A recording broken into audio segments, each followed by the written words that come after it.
And welcome everyone. This is the September 9th IDA board meeting. Call to order. We'll start by an approval of the minutes of August 12th. Is there a motion to approve August 12th minutes? Discussion. All in favor? Opposed? The minutes have been approved. Number two, the IDA financial statement. My reference point this morning will be the notes and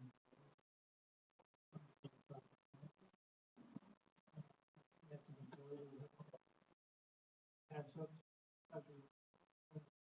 $742,470 July 31st. That's an increase of $100,114 from June 30th. The decrease is due to the following account changes. Cash operating down $32,589. Decrease is due again to the net loss difference during the month of July. Cash pass-through decreased to $6,780. July due to pilot payments that are paid out in July from the 6th of June. Cash revolving loan fund increased $2,396 in July. That's due to the payments received. Notes receivable long term decreased $2,991 due to payments made by Leslie. Here, those two particular note items are current in July.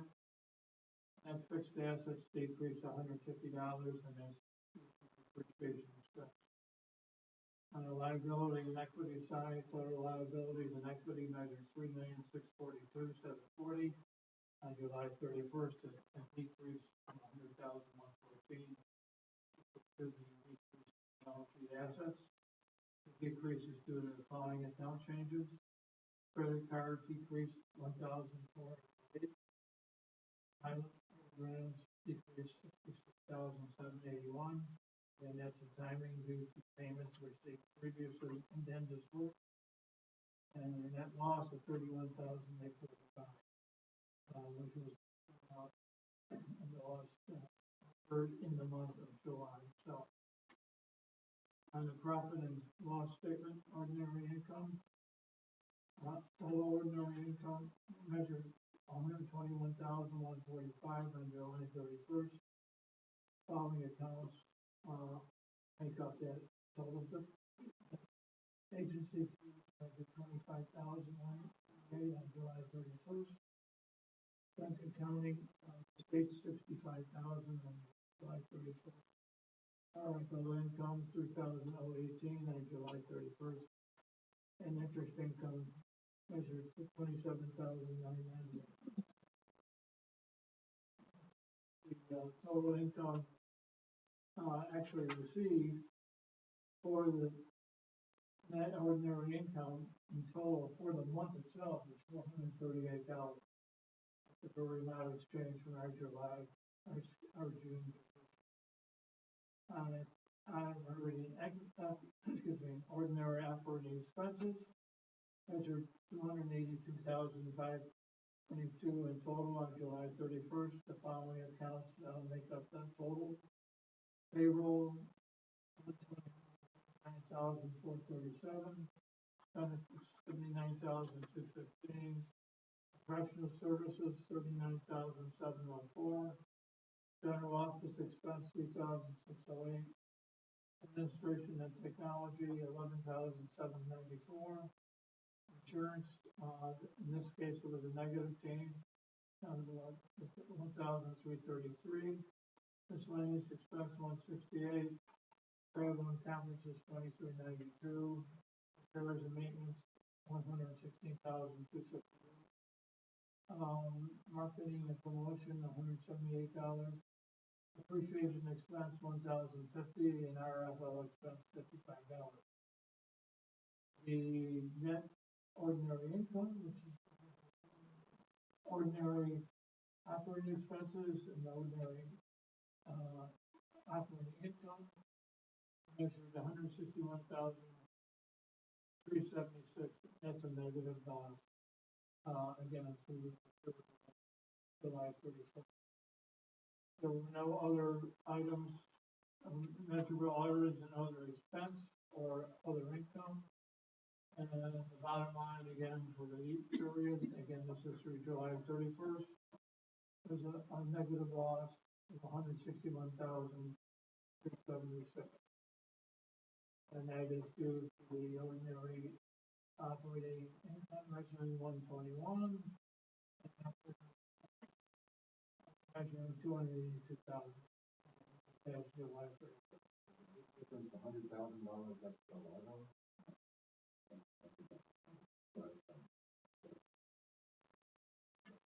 Change from the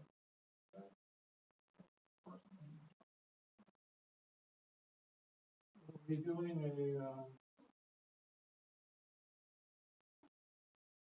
process of developing the budget. Along with that will be a reforecast of our 2025. And that is taking place shortly. It's important that we are careful in our budget for 2025. The issue of revenue flows may being challenged. And the effect it has on the overall bottom line as well as our cash position.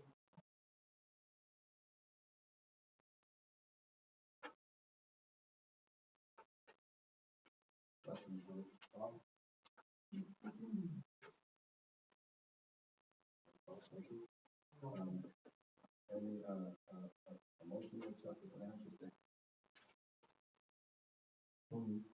Second. Any discussion? What I would say is actually this is not really great going in to the month with the loss of the Gould object that got a little bit late. So no significant change other than despite a modest one in the wrong direction. All in favor of accepting the financial statements? Opposed? Thank you. Number 3, approval of the IDA pre-certification policy. Deb. So I want to say thanks, Bob, for drafting this policy up for us. The governance committee did just meet earlier this morning to review and approve or recommend approval of this policy by the full board. Essentially what we're looking at is projects that have received their final approval of incentives from the IDA. Sometimes it can take a long time for them to move on to their legal closing after that, especially for projects. So what we're proposing is that the project more than 12 months from time of final approval, meaning the final resolution has been passed by the board. We've, reviewed the application, we've done hearings and all of that, and they had final resolution. It takes more than 12 months for them to do that. In order to move ahead with closing, they need to recertify their project. They need to provide us with an updated capital budget, job numbers, and project description. And that all of the material items pertaining to the project from that point forward are going to be tracked based on the recertified numbers, not based on the actual original application. So what that means is that when we bill our agency fee, we're going to be billing based on the updated capital budget, not the ones within the application. When we track their Paris job numbers, we're going to be tracking whatever was recertified and not what was. Same if there were changes in the, project scope via the project description at all. That will be, basically given to us. We'll have to provide the board approves this, create a form that they would essentially fill out with this recertification. That would then. So this is mostly motivated by the need to protect the IDA and to sort of revenues have been lower tight.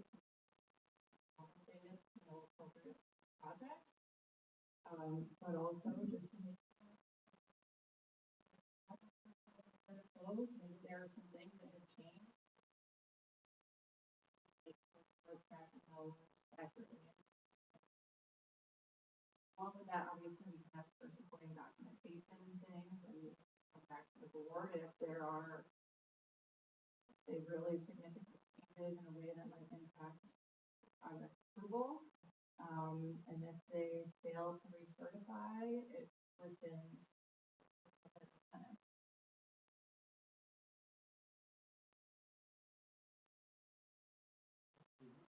All projects or only those? Anything that takes more than 12 months.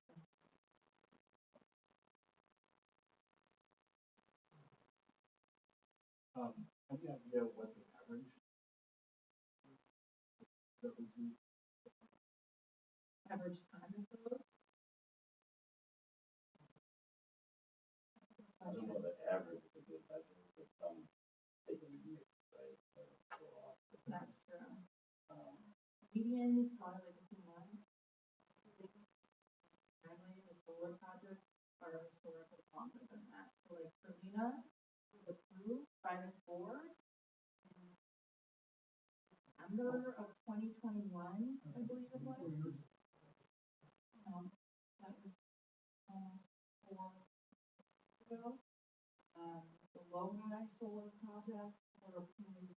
I was approval for that one. We did have to have the final resolution. It's been 12 months since then. For that, approving the project, like,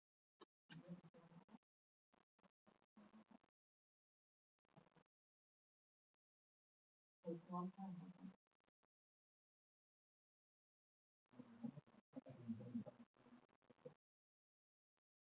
In terms of how long it takes.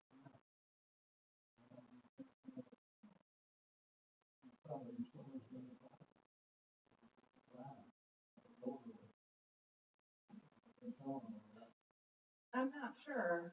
Part of the reason why we wanted to get this recertification policy moved forward so quickly is because you'll see the next item on the agenda. We have not had legal closing yet.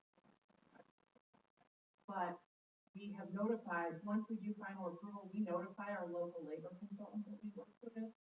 So they have it on their horizon that these projects will be coming up. And so they have been reaching out every few months, you know, asking for updates when you guys plan to start construction.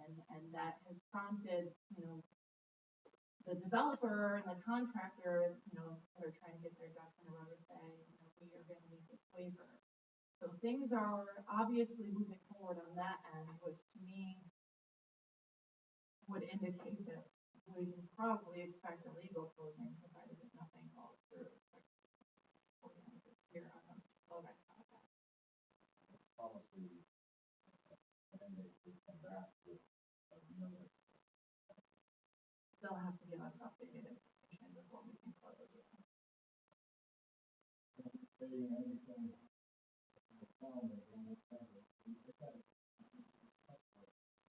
Yeah, so they. Yes, that happens. So they are required to pay for legal fees, which is also part of the motivation behind this policy, so the job can, you know, get paid for the work project. As far as the local labor monitoring goes, when we close, they have to cut a check that goes into an escrow account that we manage. So they pay for or cover the cost of the monitoring, but we are cutting the check and we're the ones that are contracted with the company. So it's not coming out of our own operating.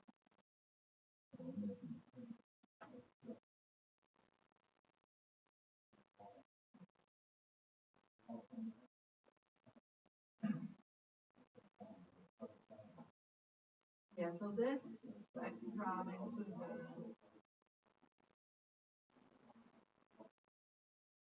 this includes an escrow requirement for the legal fees.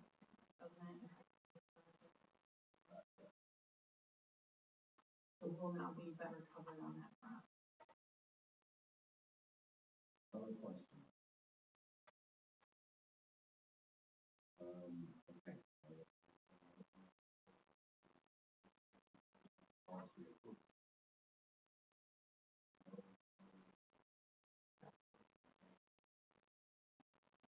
forward in case.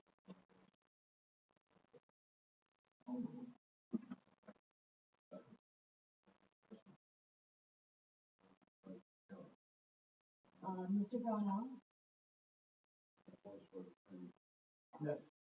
Mr. Guthrie, Yes. Mr. Karen, Yes. Mr. Murray, Yes. Mr. Rob, Yes. Ms. White, Yes. Mr. Conley, Tom, yes, the motion.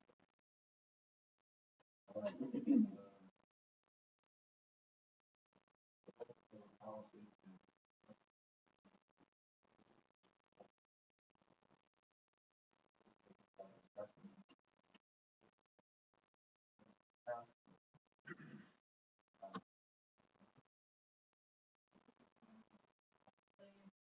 We modified it, so we've always had one, but it had no teeth.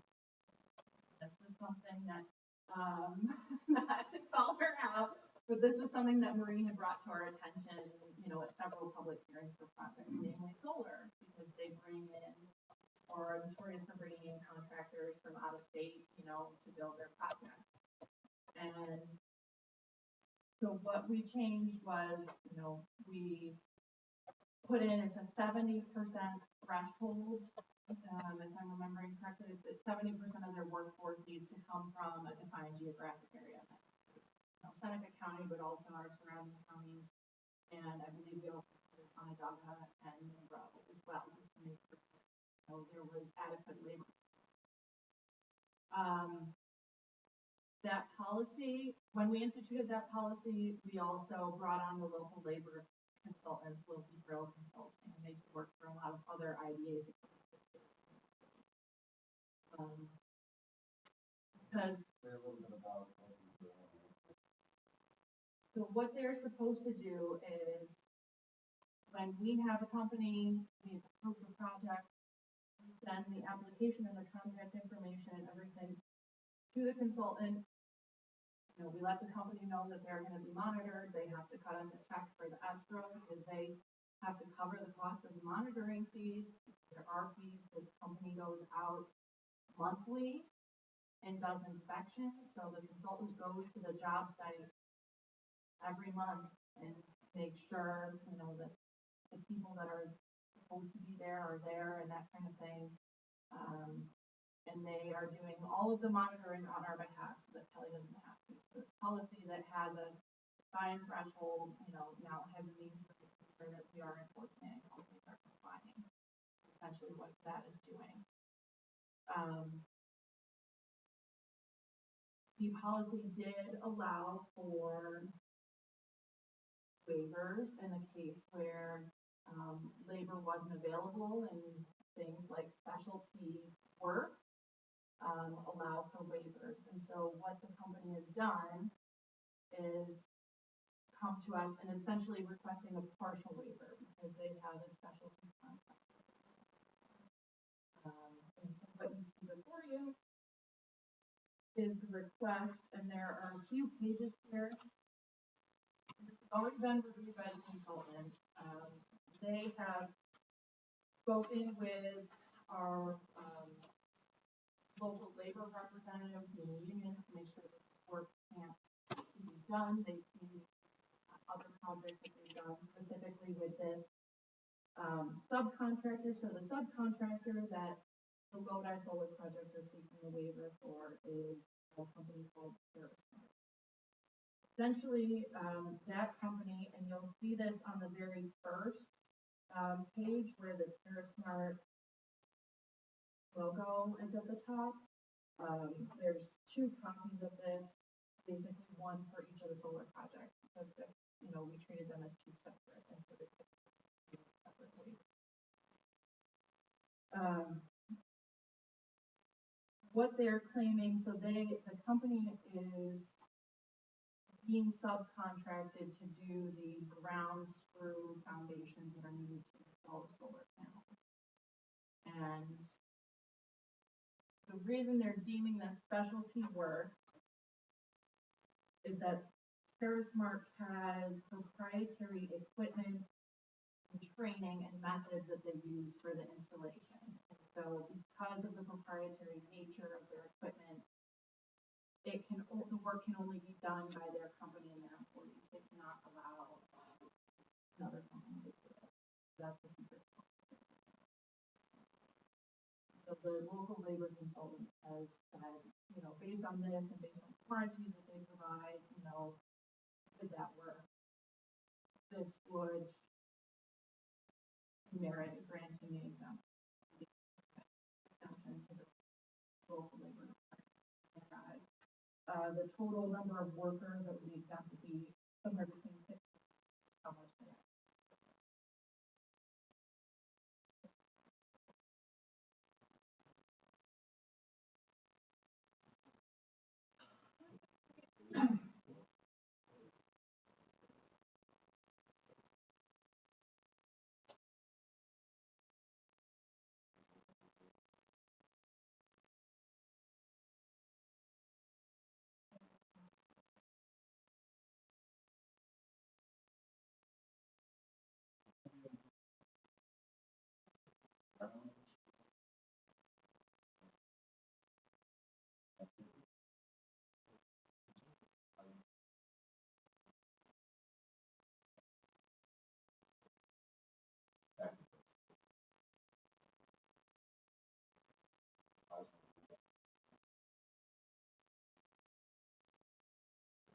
Headlights and these.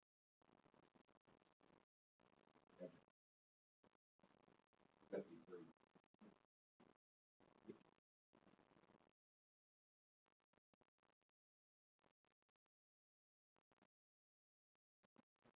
I can, that might require a special.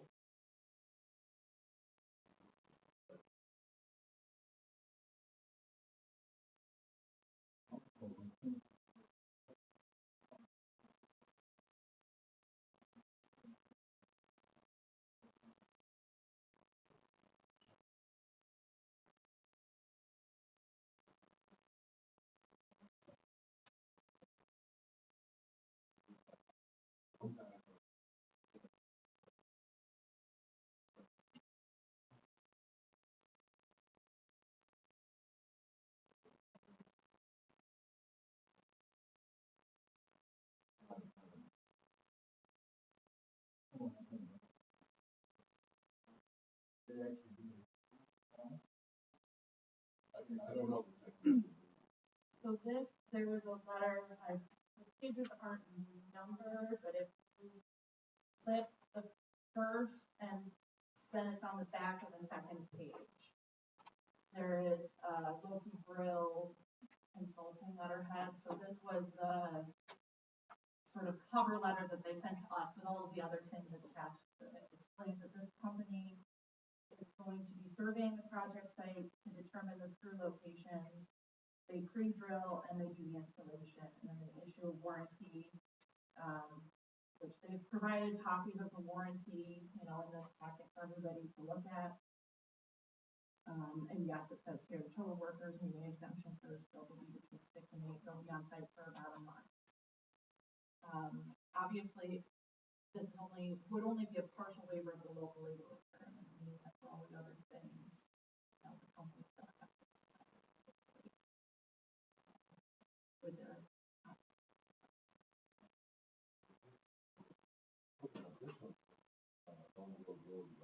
That's the consulting firm.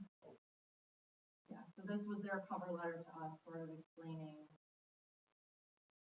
the nature of the request, and then all of the other documentation, the supporting documentation. The subcontractor.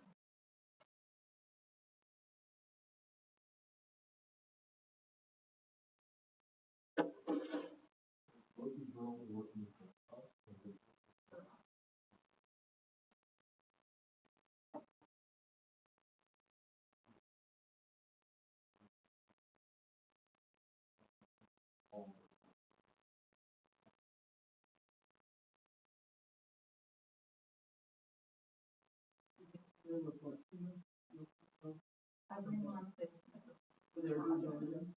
Yeah. So you have Oh, for this request? yeah, for this project. I do not think I have a list of who they've reached out to. They told me they have reached out to. Let me find the actual email from them.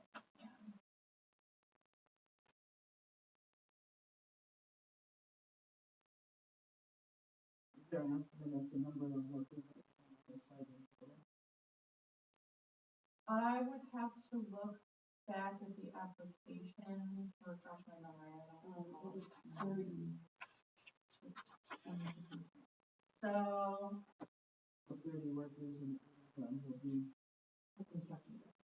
So this, original email does not have a list of who they talked to, but the consultant said, we have issued waivers for this contractor previously on other projects in Western New York and consulted with the district on local manpower. I can follow up with them and ask.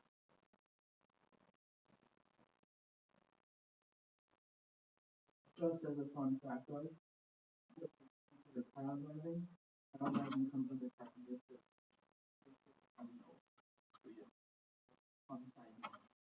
Just in case you're playing Jeopardy and you need to know, now you know. Gotcha. So this is, Ben's question, his comment.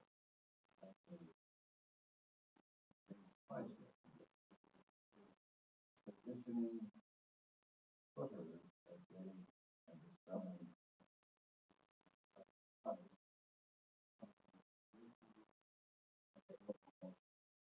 Well, they're probably, if I remember Smart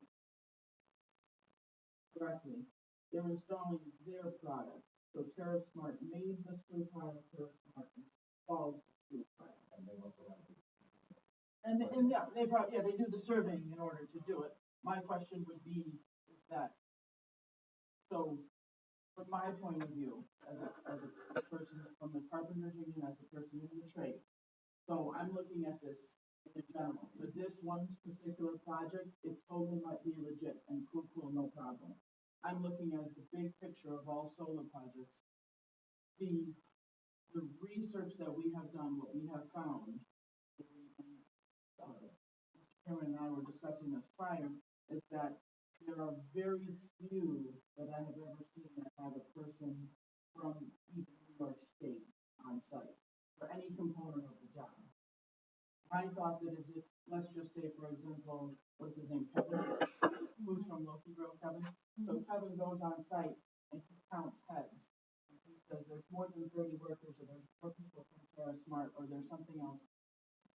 What is the, I'll say gotcha, because that sounds, what's the recourse?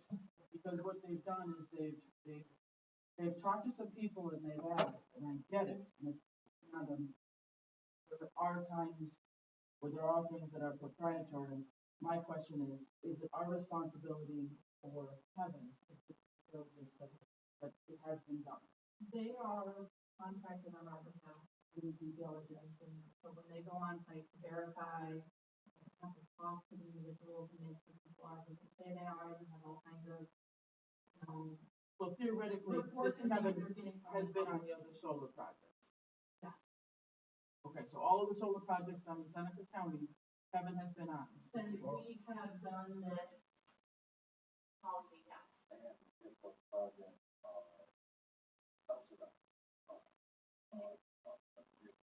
So I think the only solar project as of this point that we had closed on and that passed after the local labor policy was updated was the project. They did go through their. If a company were not in compliance with the policy, there have been cases where companies have been close to the threshold and they have reached out to us and notified us. We have in our documents fallback provisions. Violation of the local labor policy is a violation of their agreement with us, and would be grounds to come to this board and consider either recapture or termination of an agreement.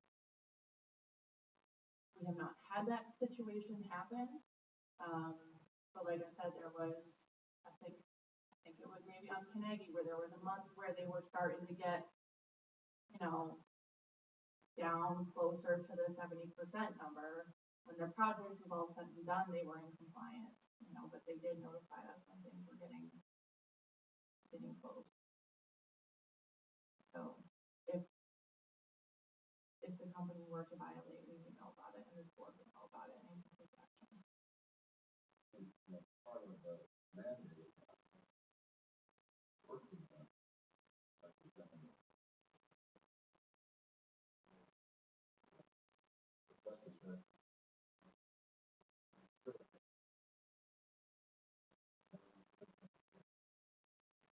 Another layer of oversight. And, you know, to the extent we want, I mean, we audit, open grill.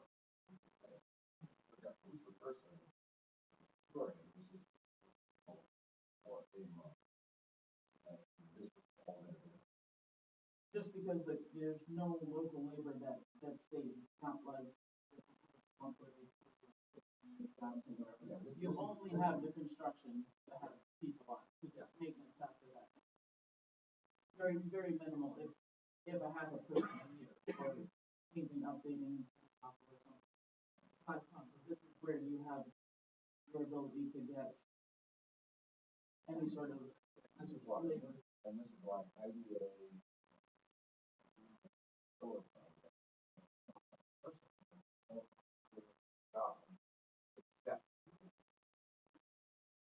And I'm taking into account like the conversation you just had about, you know, our capital and where it comes from. I don't want to shoot ourselves in the foot.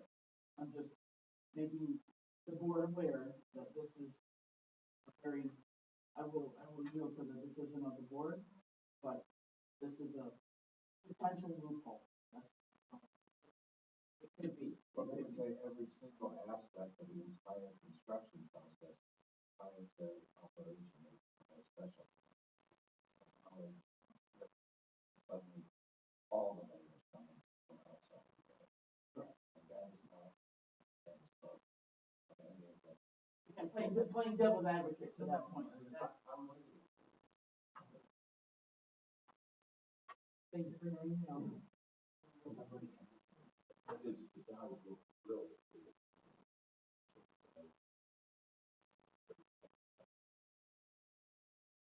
Well, yeah.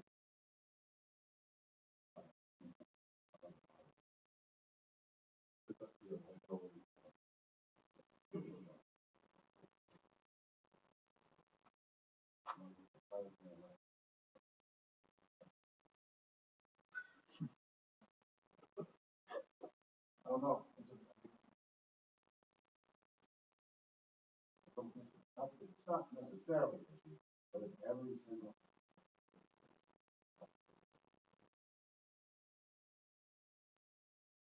If it makes you feel better, I have found local labor for the electrical contractor on other sites. Again, generalization, stereotypical. I'm going through the whole thing. I'm not going through just this particular contractor or this particular, just in general.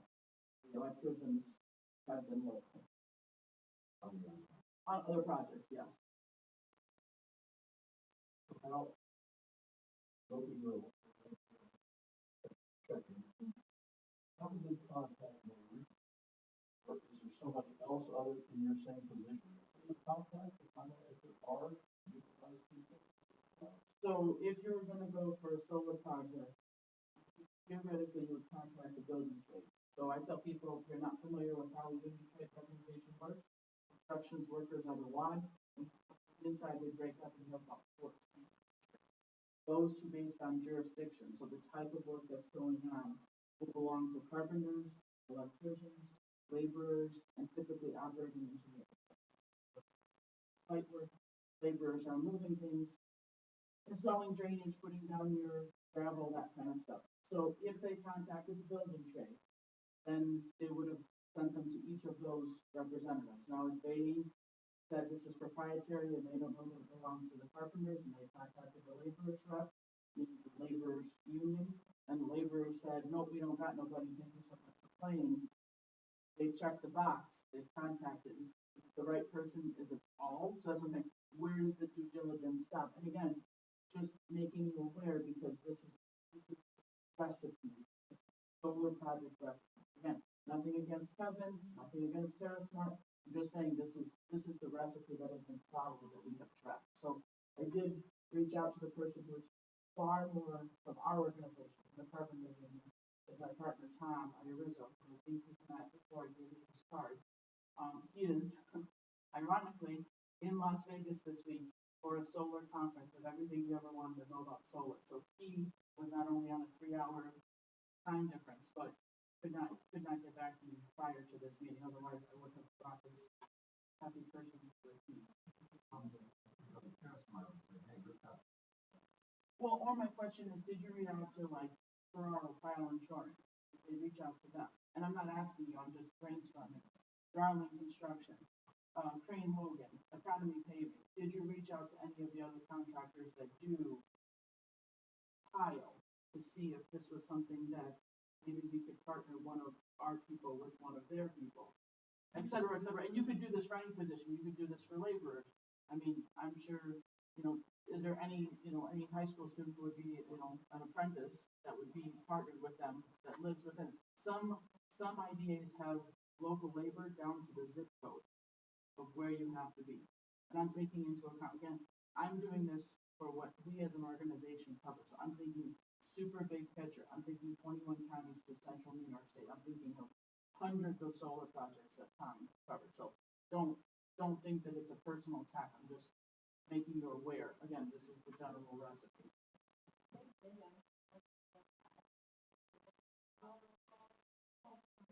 Typically, what they would say is proprietary, and therefore I can't open it to a bid because then the people. Our thing is always because we as the local labor organization are always looking for that kumbaya moment. Where do we partner with you? Where do you bring some of your people and some of our people? That would be a practical thing, because we understand that the system that you're putting in is sensitive and important and critical, and we get that. And we also feel that we, as a community, as Seneca County community, benefit very, very lightly. So we don't bring anybody into an apprenticeship program. Nobody is trained. Nobody has earned money. None of these dollars that are going, they're going back to wherever these workers live. Typically, they're gentlemen, but not always. These gentlemen send their money home. So nothing is going into housing here, restaurants here. Like, where's the money? I think the merits of solar in general.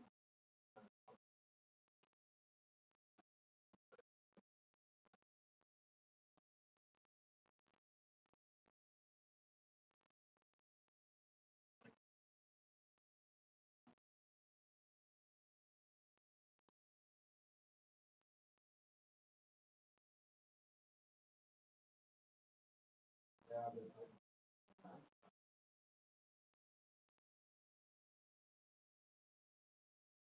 I don't know that.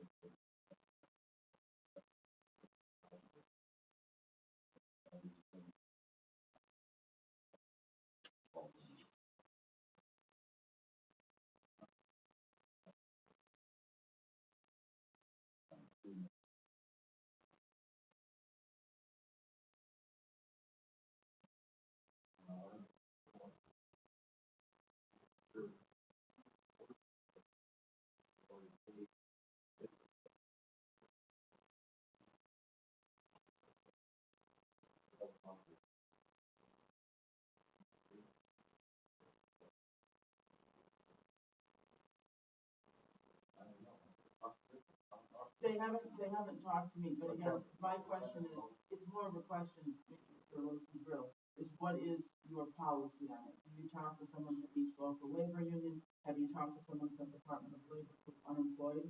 I'm sure there are people who are unemployed in the counties that could go on this site and do something in order to receive a paycheck. So again, I'm using this as a generalization. This project, this might be the best that they could do, and most people may be 110%. I just don't have enough information for that, and so that I know they're working on our behalf, and maybe it's just because I don't particularly know.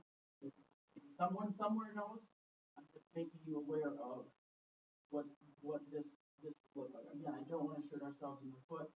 I don't want to have, to poison the relationship. It's just a matter of being aware of how we as Seneca County would benefit from this.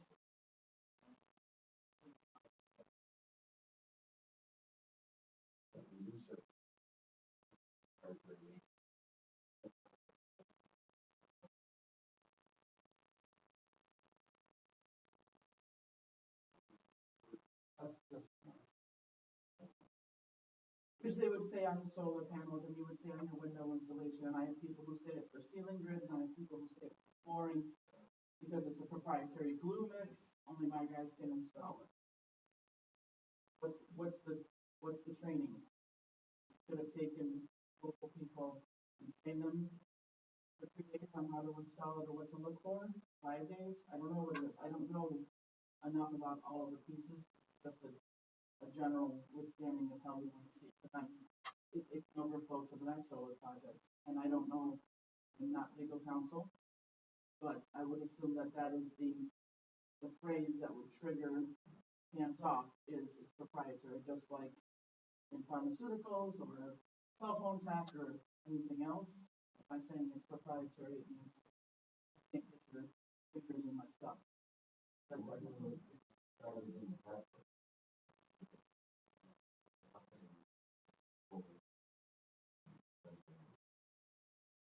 So if you wanted to move ahead on this project and you wanted to clarify the language for another project, it's just that this is the first one that's come up with asking for this that I've seen. It's the first time we've had a waiver. Not for every aspect of their development, for this particular thing. So while I'm hearing the concerns, and I do agree that we would not want to, incentivize a project that's maintaining every single aspect of it, you know, construction is proprietary. And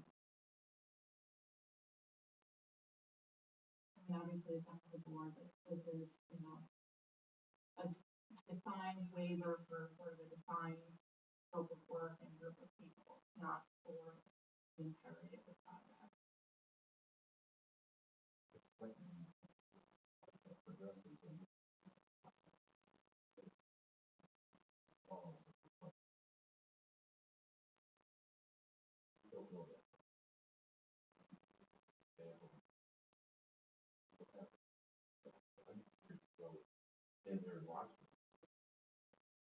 I mean, if they came with another waiver, the same company, or for the same project, came to us with another waiver and another. Any of those points in time would be grounds for the board to say, no, we're not going to.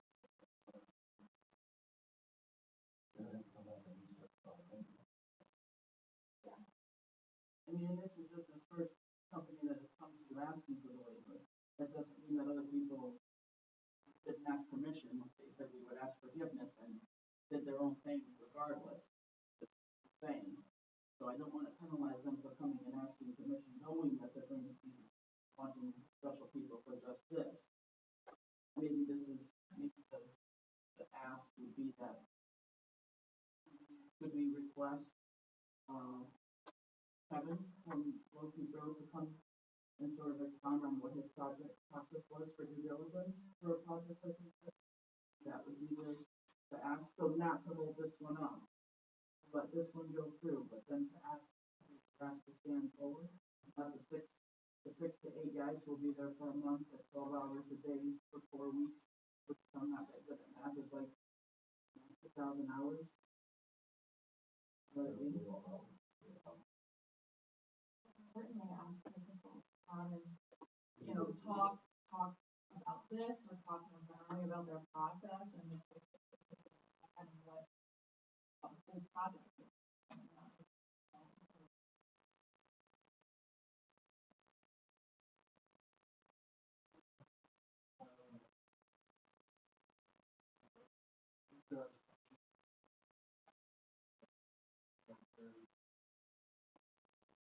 On our application, labor requirement, and it talks about, you know, like monitoring what it gives, you know, the payments that they have to make for escrow or tiered based on the size, so it has all of that information, and then, you know, they have to sign on the application, so that they acknowledge it, that, you know, that the application is true and complete, and all of that, and they agree to comply with our terms and conditions, and that sort of thing. No, there's nowhere in the application where they have to over there and acknowledge it.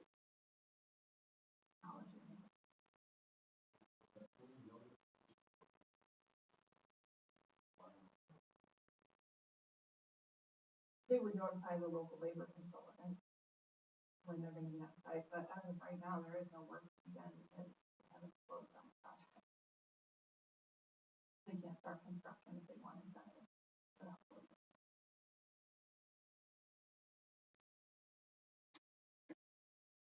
I think so.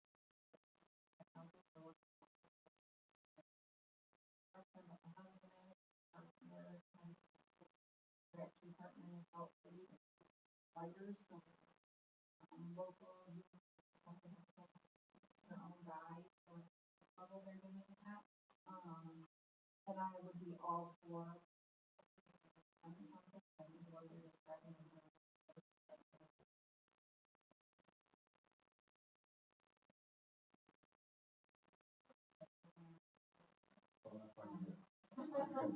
So.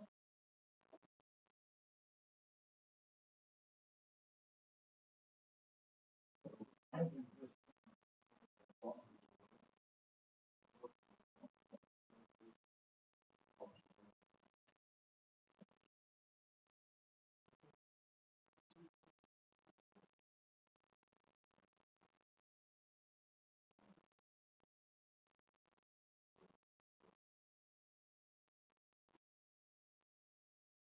I just don't know what I don't know, but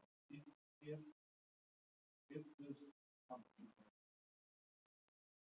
has this contract, or hiring train the local labor, whoever, another substance, and something went wrong, who is liable? Company or the people that did the work? Only thing I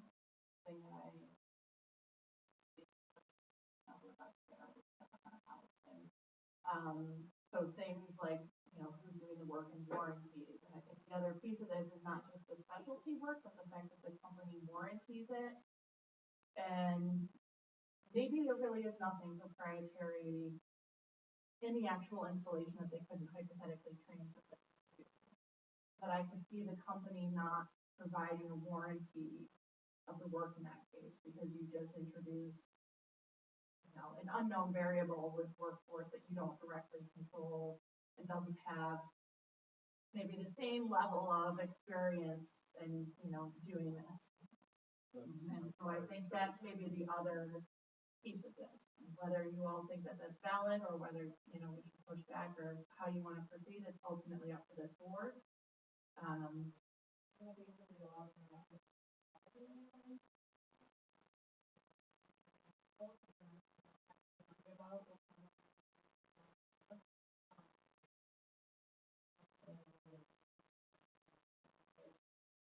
Most often to get in and kind of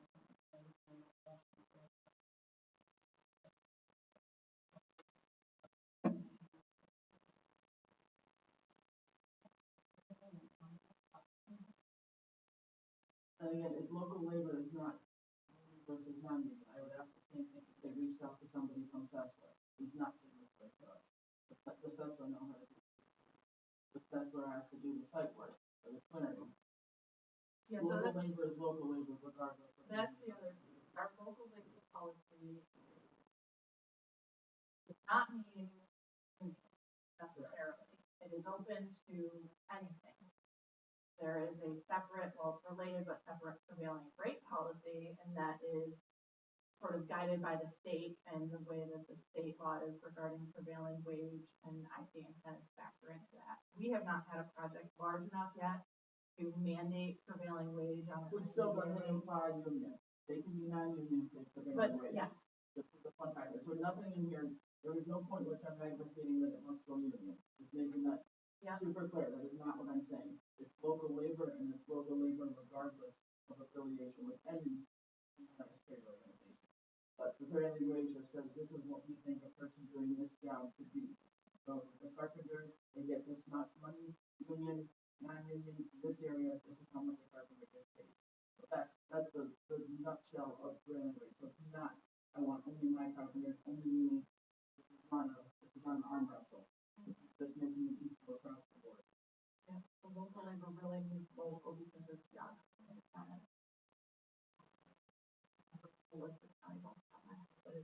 Hanukkah.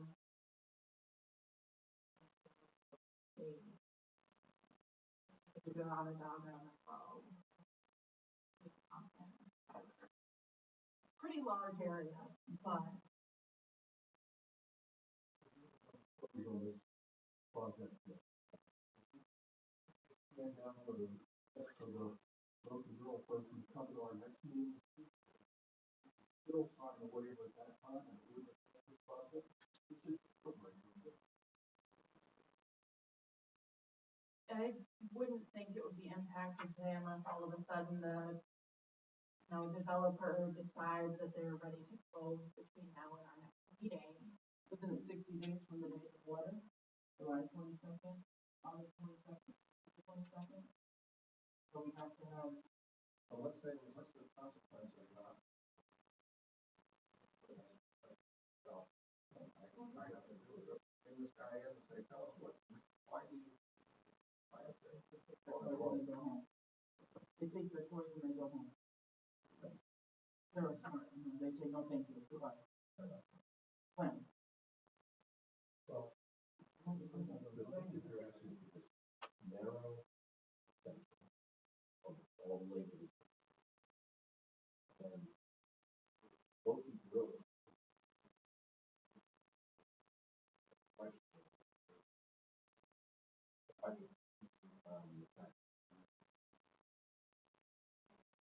I haven't had that many solar projects. Some that have been hanging out there have been closed. I'm trying to think, I mean, this policy update was instituted after, so we had already done the New York Fayette solar project. We had already done, I think, the New York Lodi solar project, which was the one. This only, as long as I'm not forgetting, the only solar project that has gone through and completed their local labor monitoring with us was Canagee, which was a project in Romulus. They had to comply with the policy, they did. That project has been completed and that was successful, and there were no waivers for that one. And they were the consultant monitoring that project.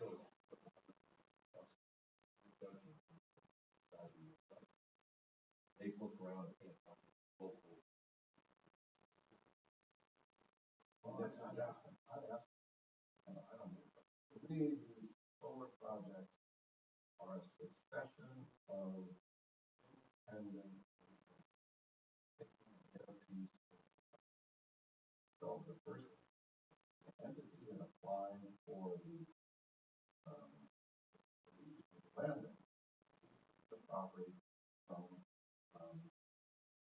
the Bob Stack and Suzanne Stack, from Suzanne Restaurant, South Carolina. Carolina's a big property there.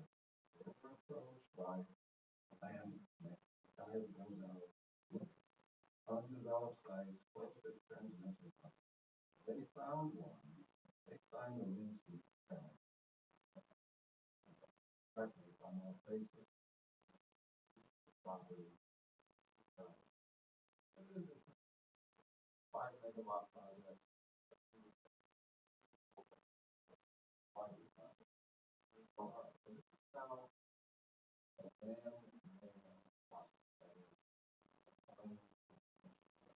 property owners.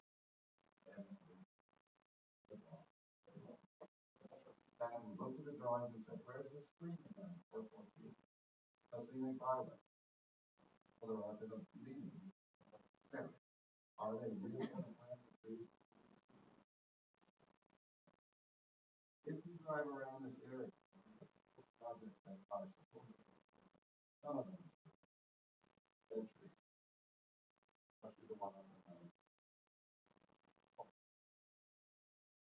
Okay, let's see. Contractors. Unrelated to the guy that signed the thing. So, I'm uncomfortable with that with the arrangements overall because that person.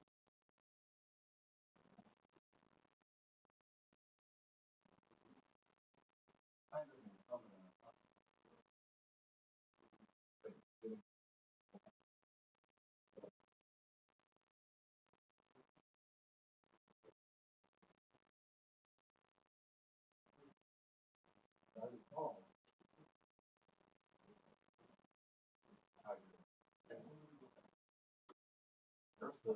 not hair store, no, no, no. No,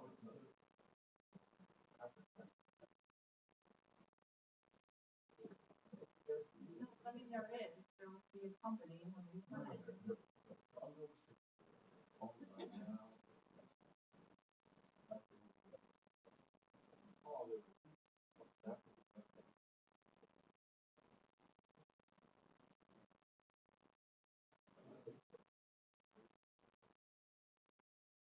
Not really matter. Part matter.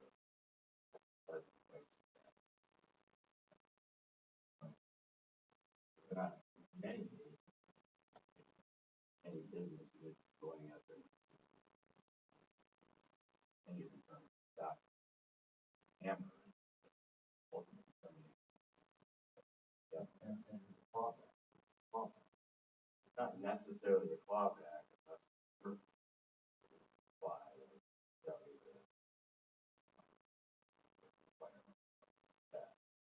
I don't recall any particular.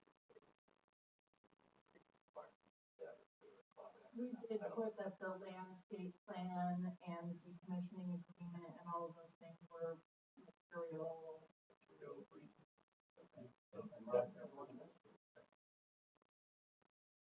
Yeah, so this project, the board took a much, a more thorough, stronger approach in terms of what they wanted to see in the agreement. So we obviously, nothing is final, because nothing has been signed, but everything that we've asked for and would require as a signed document.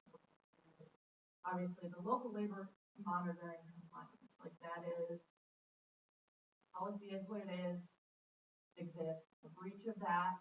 Obviously, if the exemption were granted, that's an exemption. If it's not, if there were a breach somewhere in their compliance, that would be grounds for termination and potential callback if the board felt it was necessary. Same with if the landscape screening was not done in compliance with the plan that they submitted, and there is also specific language in there, if I remember correctly, about how, like, their period to cure an issue, basically. There is language in there about decommissioning agreement, that needing to be in place with the property owner. So all of those things are accounted for and are, if any of those things were found to be missing or to not be suitable or agreeable to the board, would be grounds for them to all that. I appreciate that. That's all about it. Well, bring it back to sort of litigating the whole process now instead of that is before us, where it's specific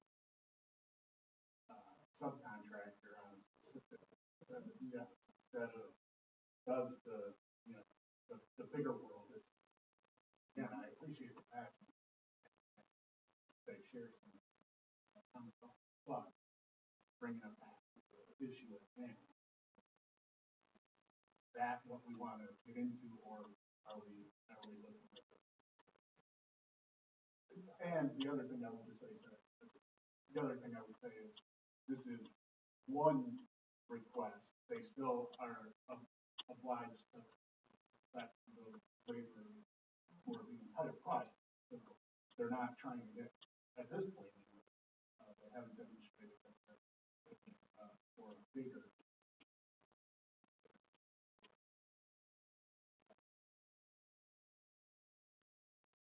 I will support house. I'm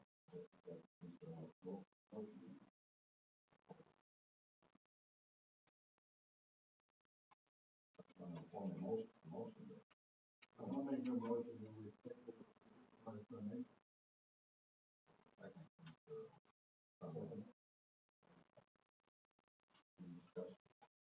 Discussion I would have, that's your question and their integrity of the okay. And I still want to hear more about how they make it. Because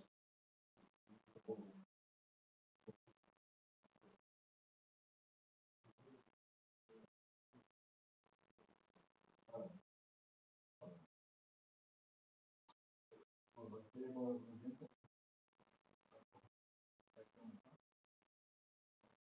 I just want to go back and I think,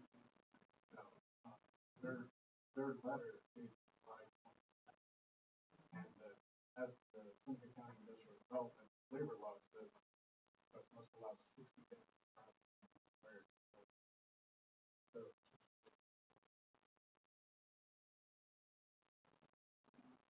So, I mean, by our own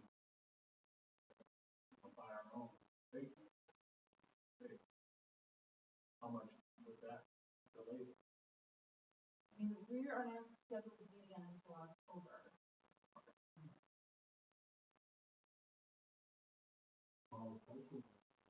But going full special one if we need to. Obviously, this board is also, right? If you could. Or if you know, on the counterpoint, if you feel like, you are comfortable with moving forward on the request, but still want more information just for future reference, we could do things in any combination. It's really up to what the board wants to do and what you all feel comfortable with, and the staff will support whichever that is, and we'll work accordingly to accommodate timelines.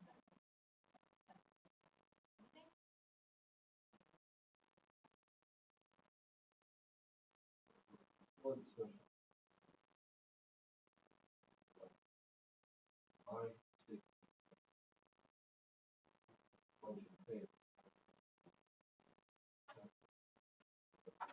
Plus, process is working. I do want to know anything. But their request is.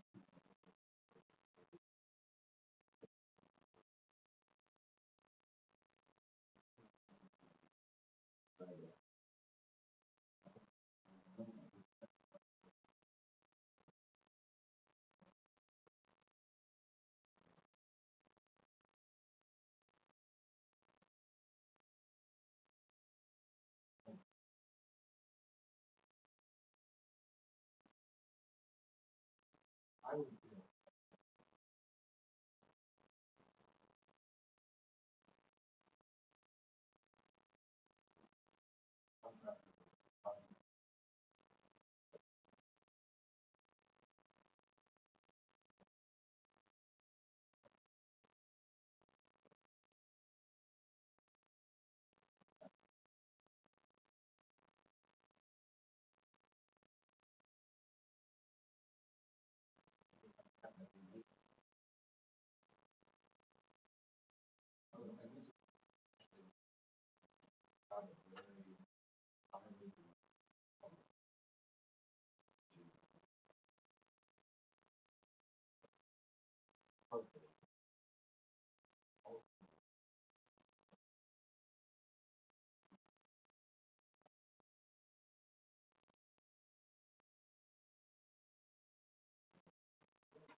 So I think that's where my play is really good.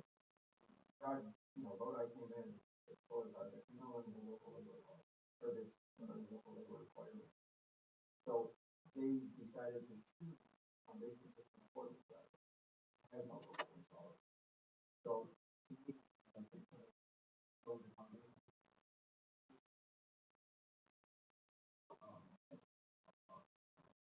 Of what this other is like. No local option. No local installers.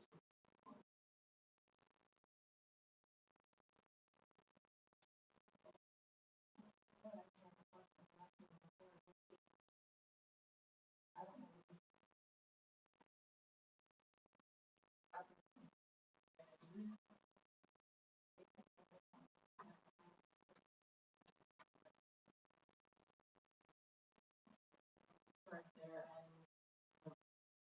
likely, I wouldn't anticipate us actually having to call a special meeting. But obviously, we'll, provided everybody wants to support the motion to table it, we'll reach out to the consultant and, get their availability and hopefully it lines up with the next meeting. We'll also talk to the company to just make sure that, timeline-wise, everything is still fine if we delay a decision until then, and obviously, if we need to, other than that, we'll Further discussion? Motion heard. Motion to table the issue. Second. All in favor? Aye. All opposed?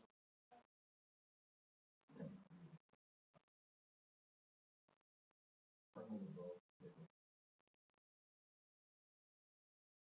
Aye. Okay,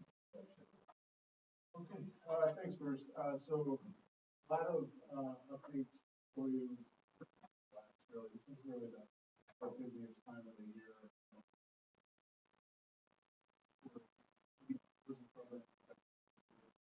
I want to start with for New York State report, also overall.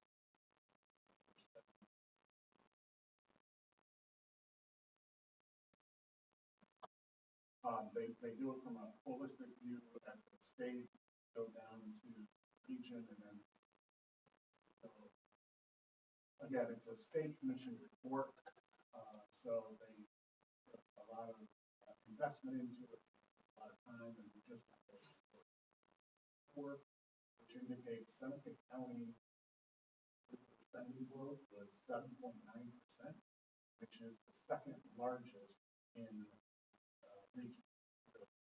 7.9% year over year. What that means is $160 of attributable visitor spending. So pretty significant. Again, that was the second. Untitled County was the second largest growth. I would say no. I think we've seen it down from the pandemic already. One thing I would say is I'm interested in seeing. However, because in the case of the county that was ahead of us, they're largely international, and that has. So I would be interested. Stephen.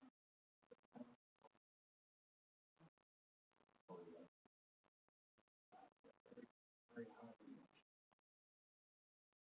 I can tell you for Seneca County, we put a lot of investment in other parts of New York State. Visitors coming from other parts of the state, we saw an uptick in the domestic. So that was interesting. The other thing that was interesting that the report showed in 2024 we have not been at the top before. 15.6% of jobs are attributable to sports. Highest percentage of the. So we've been up there. I mean, obviously, we don't have as big a population as the other counties, so it's going to be, heavily skewed towards the counties that compete and Yates actually this year. That's the largest percentage of jobs.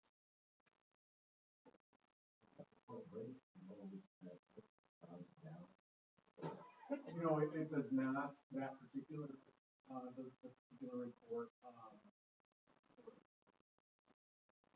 I would, they would have the raw data that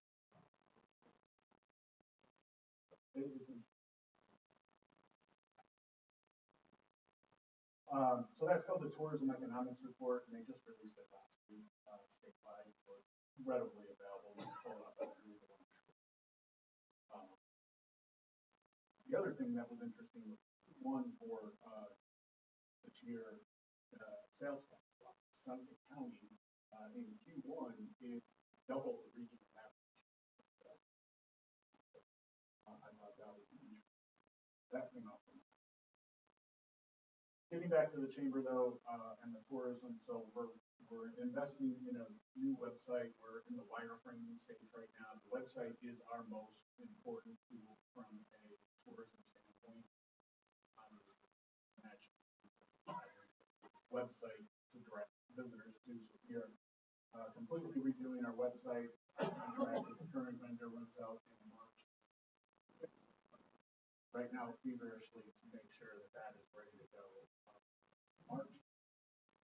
And I want to thank some of you. Bruce, I know you were there last week. We are also engaging a consultant to come in and do a strategic plan for development. It's been a while since we've updated this, so this is a 5-year plan. We had 2 great meetings. One was in the south end of the community, one was in the north. Had a lot of great feedback. And the consultant we hired is Young Strategies out of North Carolina. And one of the reasons why they stood out is because they have done an extensive amount of work for other counties in the Finger Lakes region. And so they have a great institutional knowledge of the area, the communities, what tourism in this part of the state is all about. And so we're looking forward to process with them. And then finally, our visitor guide, that's another huge project that we're working on, ready to go next year, which is going to coincide with American.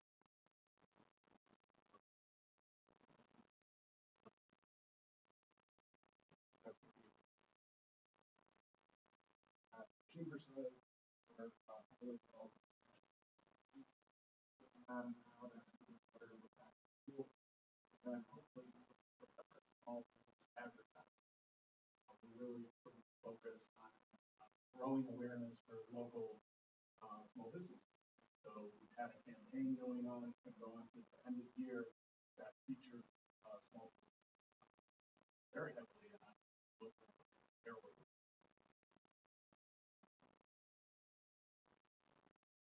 Really excited about this. We already had a meeting about that and how we're gonna.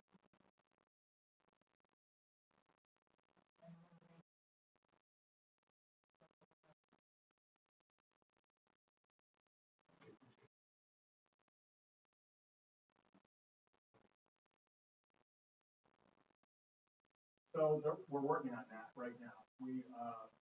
So it was a little longer than we were hoping, but we finally got to the planning board stage approval in the town.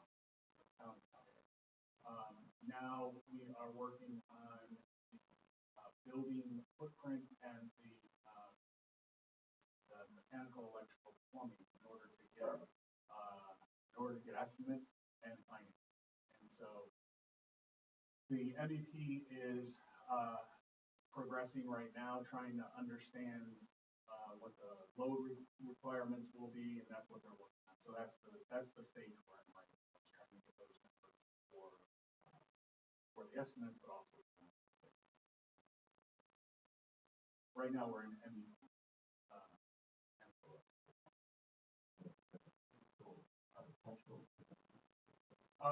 That is going in conjunction with it. Got the architectural housing right now. The last, I'd say we're on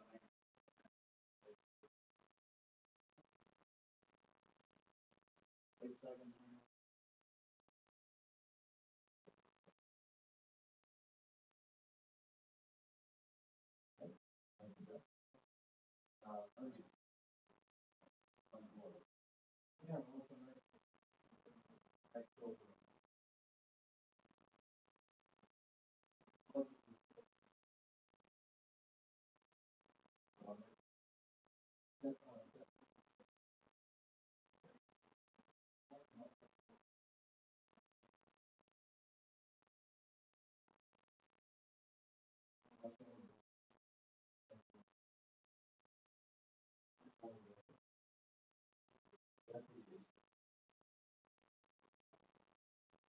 Well, then I think the kind of way you see.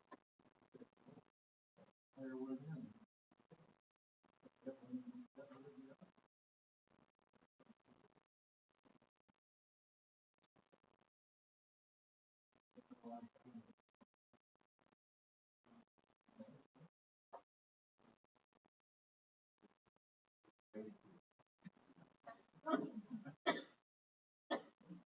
Comments on the letter? Okay, all right, thank you. Other business. Business, I have an issue, executive session, so I request a motion. Executive session, discussion of property, publicity.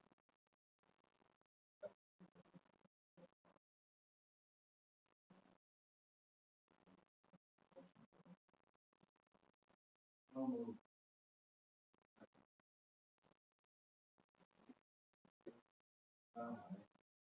Opposed? Then we can go on that.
Yes. And we now are entertaining a motion to adjourn the board meeting of, I guess, close to it. Second? Second. All in favor?